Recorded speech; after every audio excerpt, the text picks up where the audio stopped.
Welcome back to my channel. আমি নন্দিতা আর তোমরা দেখছো নন্দিতার ডায়েরি। আজকের ভিডিওটা ভীষণই মজাদার হতে চলেছে, তাই স্কিপ না করে পুরো ভিডিওটা দেখো আর লাইক কমেন্ট শেয়ার সাবস্ক্রাইব করে দিও। তো দেখো, আমরা রেডি হয়ে চলে যাচ্ছি একটা জায়গায়। শুধু আমি আর আমার ছেলে নয়, আমার হাজব্যান্ডও আছে সঙ্গে। আর কোথায় যাচ্ছি সেটা তোমরা একটু বাদেই জানতে পারবে। কিন্তু যাওয়ার আগে একটু মিষ্টির দোকানে চলে এসেছি মিষ্টি নিতে। তো আমরা যাচ্ছি, খালি হাতে তো আর যেতে পারবো না, তাই একটু মিষ্টি নিচ্ছি আর একটু দই নিয়েছি। তো তারপরে দেখো চলেই এসেছি। কোথায় এসেছি জানো? এটা আমার বাপের বাড়ি। আর বাপের বাড়িতে আসলে এমনিতেই তো সব মেয়েদের মনটা একটু বেশিই ভালো হয়ে যায়। আর ওই যে দেখো, আমাদের পাশের বাড়ির একটা দিদা, পাশে আমার মা, এদিকে একটা কাকি, এদিকে একটা পিসি, সবাই এখানে আছে। আর এদিকে দেখো রান্না বান্না হচ্ছে, সব গোছানো গাছানো হয়ে গেছে। তবে আমার যেতে একটু দেরি হয়ে গেছে। দেখো সব কাটাকাটি হয়ে গেছে, এদিকে রান্না হচ্ছে। আর এই যে দাদাকে বলছি বলো হাই, আর দাদা আমাকে বলছে মার খাবি। আর আজকের রান্নাটা কিন্তু যে কাকি আর এই দাদাই করবে। এদিকে দেখো সব গোছানো হয়ে গেছে। তারপরে দেখো আমরা কয়েকজনে বসেছি আম কাটতে। চাটনি রান্না হবে, তার জন্য দেখো আমরা আম ছুলতে বসেছি। তো এখানে আমি আছি, একটা পিসি আছে, একটা কাকি আছে, আর সেই দিদা আছে। আর আমার একটা বোন আমাকে ভিডিও করে দিয়েছে। তো আমরা সবাই মিলে কথা বলছিলাম, গল্প করছিলাম আর আম কাটছিলাম। বাপের বাড়িতে গিয়ে সবার সঙ্গে দেখা হয়, কথা হয়, আনন্দ হয়, ভীষণ মজা লাগে। কার কার এরকম বাপের বাড়িতে গিয়ে আনন্দ হয়, মজা হয়, একটু কমেন্ট করে জানিও।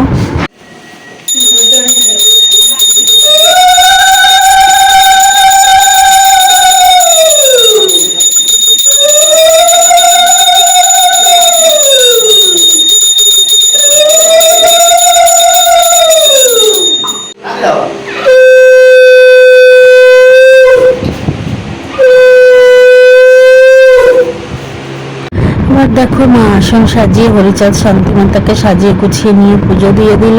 এবার দুটো হরিচাঁদ ঠাকুরের দল আসবে, তারা গান বাজনা করবে। আর এদিকে দেখো 7টা মতন বাজে এখন। আর এখানে দেখো রান্না এখনো হচ্ছে, কমপ্লিট হয়নি। তো এবার দেখো কড়াইতে একটু সাদা তেল দিয়ে দিল চাটনি রান্না করার জন্য। তো আমি একটু দূর থেকেই ভিডিও করছিলাম, কারণ সেই প্রথমেই দাদা বলেছিল আমাকে মারবে। তো যাই হোক, ওটা দাদা মজা করেই বলেছিল আর আমি এখন মজা করেই বললাম। তো এখন হচ্ছে চাটনি রান্না, আর চাটনি রান্না হয়ে গেলে পুরো রান্না কমপ্লিট হয়ে যাবে। আর এদিকে দেখো কয়েকজন চলে এসেছে, আর এখানে আমার ছেলে ডাঙ্কা বাজাচ্ছে। তো এখন কাউকে ডাঙ্কার কাঠি দেবে না, কারণ ওই বাজাবে। দেখো কিভাবে ডাঙ্কা বাজাচ্ছে আমার ছেলে।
আমার মা আমার ছেলের জন্য একটা মানসিক করেছিল, আজ সেই মানসিকটা দিল, তার জন্য এই অনুষ্ঠানের আয়োজন।